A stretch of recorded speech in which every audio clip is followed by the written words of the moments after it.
Olá!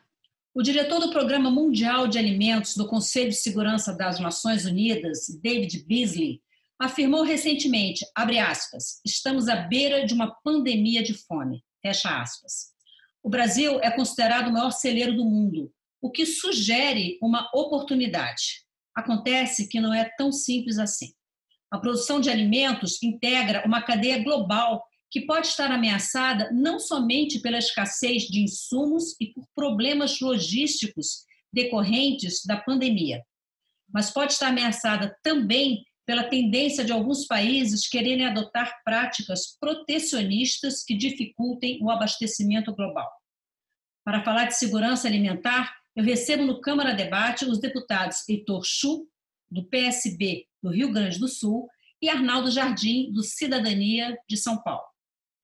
Senhores, sejam bem-vindos ao nosso debate. Deputado Arnaldo Jardim, eu começo pelo senhor. Estima-se que a pandemia resulte em uma queda na produção alimentar e do volume de recursos destinados a programas humanitários, além do aumento do desemprego. Em momentos como esses, a cooperação internacional, a gente sabe que é ainda mais importante. Mas quando a gente vê o que acontece, o que tem acontecido com os equipamentos de proteção individual, máscaras e uniformes de profissionais de saúde, em que países mais ricos se anteciparam e comparam produção de, às vezes, até 2 anos de algumas indústrias chinesas, o que se pode esperar em relação à produção de alimentos? Primeiro, nós vivemos um momento em que nada será como antes, não é, Maristela? As relações se alteram, as relações pessoais têm uma nova característica, as relações de consumo vão se modificar e de produção também. A primeira questão que salta, no meu entender, aos olhos, diante da sua pergunta, é que todo o processo de globalização vai ser revisto. O processo de globalização, ele pressupunha cadeias integradas mundialmente de produção, muitas vezes com a divisão de responsabilidades. Um veículo, por exemplo, o motor era produzido num local, o seu sistema elétrico em outro, a funilaria em outro local e tinha finalmente um processo de montagem. O que diz respeito à questão de alimentos, ele é produzido num local, mas ele tem uma lógica de atender o mercado, tem especializações de cada país e os países dependem de insumos. Por exemplo, o Brasil, que nós temos o privilégio de ser autossuficiente na produção de alimentos, na esmagadora maioria, nós temos uma pequena dependência de algumas coisas que importamos, mas, no geral, somos independentes. Nós temos uma dependência ainda de insumos, de fertilizantes, por exemplo, onde nós importamos. Uma das consequências, e aí, olhando para o futuro, que eu vejo, é que nós vamos ter cada vez mais uma produção local, repensar as cadeias internacionais de integração e os próprios países vão buscar estabelecer projetos em que, não abrindo mão do negócio, do comércio internacional, ele vai estar presente e para o Brasil interessa isso. Nós somos grandes provedores hoje de proteína animal no mundo, mas nós vamos ter que ter a equação cada vez mais da autonomia rimando com isso, para não termos dependências que possam comprometer a nossa capacidade de produção. Deputado Heitor Chu, eu gostaria de ouvir também em relação a esse ponto e agregar uma informação. O Ministério da Agricultura elaborou um relatório a partir de consultas que foram feitas com adidos do Brasil em vários países que cuidam dessa questão da agricultura, e já ficou caracterizado nesse relatório que alguns países já vêm adotando medidas protecionistas, sob o argumento de garantir a soberania alimentar e a autossuficiência. O senhor, como produtor dessa área, o que o senhor acha que tende a acontecer a partir daí com a produção brasileira? Bom, em primeiro lugar, Maristela e deputado Arnaldo Jardim, é muito claro de que o ser humano não vive sem alimento. Nós precisamos de energia. E se tivermos essa energia 3 vezes por dia, é melhor ainda. Eu temo que depois dessa pandemia mundial, nós vamos ter as pessoas mais abastadas se alimentando normalmente como sempre o fizeram.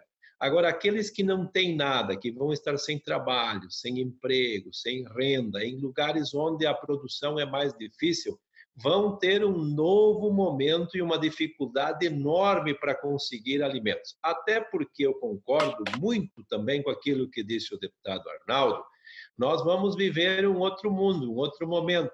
Imagina nós aqui no Brasil, com o dólar a 5,80, como é que vai ser o custo de produção, como é que vai ser o crédito rural, a assistência técnica para auxiliarem os produtores, em especial os pequenos, da agricultura familiar, que têm uma missão de produzir alimento que vai à mesa do povo brasileiro. A agricultura empresarial é diferente, são grandes propriedades, tem agrônomos, engenheiros, tem especialistas na área, exportam, então é totalmente diferente. Eu quero, antes de mais nada, dizer que eu louvo a iniciativa da ministra Tereza Cristina, que já nos disse que esse ano vão ter 2 planos safra, o da agricultura empresarial e da agricultura familiar, porque são agriculturas muito diferentes. Ainda mais, eu que sou gaúcho, estou aqui no sul, nós, além do Covid, temos uma seca que começou em outubro do ano passado e vem se arrastando até agora. Nós estamos renegociando uma série de coisas, inclusive de programas de troca-troca com o governo do estado, por não ter perspectiva de fazer safra de inverno. Essas coisas dialogam com o nosso mundo e com a nossa gente. Então, acho que nós precisamos agora investir todas as nossas forças, todas as nossas energias na preservação da vida. A Câmara tem feito isso, o Senado também, se votou recursos para municípios, para estados, para o FIES, para microempresa, para todo mundo. E agora, quando passar isso, aí sim, nós vamos ter que chamar todos os atores do setor primário, da agricultura, da economia e fazer o nosso plano. Até porque o ser humano no mundo inteiro vai precisar de alimento. E é claro que aqueles países que têm maior produção vão ter um know-how nisso, uma discussão mais próxima.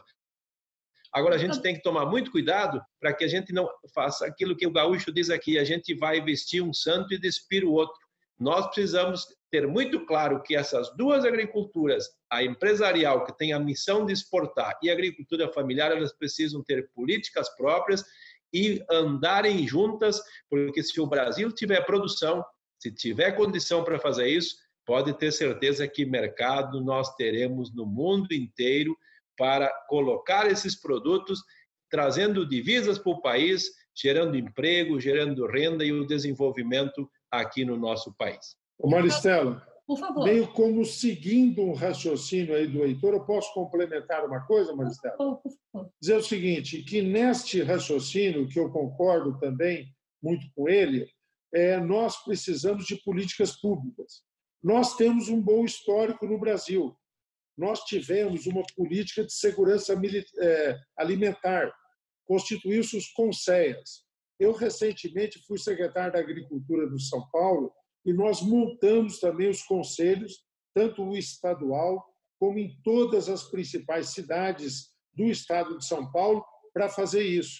Esse movimento de segurança alimentar, diante dos riscos que você falou no começo, tem hoje organismos internacionais. E todos os programas de agora saída do pós-Covid-19, que os países começam a delinear, essa questão tem peso da segurança alimentar. 3 princípios hoje são universais. Primeiro, buscar alimentos regenerativos, alimentos produzidos localmente. Há um movimento mundial nesse sentido. Segundo princípio, máximo de aproveitamento do alimento. Nós temos um alto grau de desperdício de alimentos. Há poucos instantes eu falava com você de uma quartilha até que eu fiz, nós distribuímos aí a partir de pronunciamentos da Câmara, que é de combater o desperdício de alimento e fazer todo um processo de divulgação sobre reutilização de alimentos. E terceiro, alimentos saudáveis, né? Então, essas premissas, no meu entender, devem estar presentes em políticas públicas. Agora, para combater a pandemia, quero saudar uma iniciativa, o Heitor Chu ajudou muito nisso, foi relator o nosso deputado José Silva, e nós fizemos uma redefinição do PNAE, que é o Programa de Aquisição de Alimentos, para poder, esses alimentos da merenda, ser, nesse instante, direcionado às famílias dos estudantes. Deputada... O governo anunciou, ministra Tereza Cristina, um PAA, um reforço, Programa de Aquisição de Alimentos, de 500 milhões. E nós precisamos disso rapidamente ser colocado para garantir esse fluxo de compras da agricultura familiar, do pequeno agricultor, que o Heitor conhece tão de perto, a importância que esses programas têm para a população, que é beneficiada, e para o agricultor, que com isso pode ter um jeito de colocar a sua produção. Deputado Heitor Chu, a pergunta que eu faria para o deputado Arnaldo Jardim, eu vou transferir para o senhor. Quando a gente fala de produção de alimentos no Brasil, a gente sempre lembra que o agronegócio brasileiro, ele muitas vezes é o que consegue fazer com que o resultado do PIB seja positivo. O agronegócio brasileiro é fundamental para a nossa balança comercial. Agora, quando a gente pensa num momento desse, que a gente está imaginando, e parece que já é um fato, que existe uma tendência de os países fecharem as suas barreiras, as suas fronteiras, dificultarem o acesso das nossas commodities, da nossa produção, além dos problemas que nós já temos habitualmente, que é a dificuldade de logística, talvez seja um dos principais que nós temos, existe também uma necessidade de relacionamento com organismos internacionais, que vai ser fundamental nesse momento. O deputado Arnaldo Jardim comentou rapidamente sobre isso, e também a questão da diplomacia no relacionamento com os outros países. Isso vai ser muito importante para ajudar a quebrar essas barreiras. O senhor falava há pouco da ministra da Agricultura, Tereza Cristina, né, a elogiava. Eu queria saber qual a sua avaliação em relação à capacidade do governo brasileiro de fazer isso. Bom, em primeiro lugar, eu acho que nesse momento novo nós temos que nos despir de qualquer preconceito, de qualquer situação de querer privilegiar A, B ou C ou prejudicar. Por exemplo, quando a gente fala dessa questão no setor primário, da agricultura, do agronegócio, da pecuária, da produção de alimentos, da proteína animal, nós temos que ter muito claro, inclusive aquilo que foi dito pela FAO, pela ONU, que instituíram no ano passado a década da agricultura familiar, ou seja, de 2019 até 2028 é preciso investir nesse segmento, porque não é só de pão que vive o homem, como diz na Bíblia, mas a nossa cesta de alimentos ela é muito grande. E dentro desse cenário, eu acho que os governos precisam fazer um exercício também. Por exemplo, eu sou parlamentar do Parlasul, participo e falo com meus colegas deputados e senadores do Uruguai, Argentina, Paraguai, Bolívia e Venezuela toda semana. Agora a Argentina está dizendo que vai sair. Nós já dissemos que ela precisa voltar, nós temos que ter esse bloco organizado para nós também poder vender para eles, não só as questões da agricultura, da pecuária, mas de outros produtos. Assim, eu acho que o governo tem que parar de dizer assim, não vamos criticar a China, não vamos elogiar os Estados Unidos, deixa a Venezuela tomar o caminho dela, Cuba ir para o lado que ela sempre foi e quis ir. Nós que somos produtores, nós que temos a possibilidade de abastecer o mundo, e o mundo espera que o Brasil aumente em 40% a sua produção, nós temos que vender para qualquer continente, para qualquer povo, para qualquer religião, desde que nos paguem aquilo que nós estamos produzindo, porque isso é bom para o Brasil, é bom para o setor primário, é bom para o produtor, e acho que nós temos terra, temos clima, temos solo e temos gente para fazer isso. Portanto, a prioridade nossa tem que ser, depois dessa pandemia, reunir todos os setores que estão envolvidos nisso e definirmos um projeto para os próximos 10 anos para que nós possamos avançar nisso, melhorar a nossa produção, melhorar a produção e a produtividade e conquistarmos novos mercados, que isso com certeza vai ser uma grande alternativa também do Brasil sair dessa pandemia, gerando emprego, gerando renda para os brasileiros, independente do tamanho da sua propriedade. Deputado Arnaldo Jardim, eu preciso que o senhor seja rápido na sua resposta, que o nosso programa está terminando. Passada a pandemia, né, ou a gente não sabe quanto tempo ainda vai demorar essa pandemia, qual deve ser o principal papel do Brasil como player nesse mercado global de produção de alimentos, como garantidor da segurança alimentar? Primeiro, nós estamos em plena produção do setor agro. Foi garantido, é um setor essencial, nós estamos produzindo. o Porto de Santos, em março, registrou um movimento superior a março do ano passado. E isso se deve muito a bom desempenho das nossas commodities agrícolas. Hoje mesmo, nesse dia que nós estamos hoje tendo esse diálogo com você, Heitor e Maristela, a China cancelou a licença de exportação de 8 grandes frigoríficos da Austrália, tá certo? Que é o principal provedor de carne bovina, por problemas de relacionamento ali, Austrália e China, abrindo um espaço formidável. Então, o Brasil pode ser internacionalmente, ter um papel ainda mais crescente, mas aqui a nossa prioridade na nossa alimentação é fecharmos o circuito, produzir localmente, conseguirmos autonomia de insumos. Uma coisa que me preocupa muito é essa dependência que nós temos de fertilizantes, particularmente, mas é se preparar para, nesse momento que o mundo se rearranja, nós conseguirmos ter fôlego próprio para não depender de ninguém. Deputado Heitor Chu, só quer acrescentar rapidamente alguma coisa em relação a isso, para a gente encerrar o programa? Eu quero concluir agradecendo a oportunidade de dizer que o seu Arnaldo tem a mesma preocupação que eu tenho. Nós não podemos virar reféns da indústria produtora de fertilizantes que hoje está no exterior.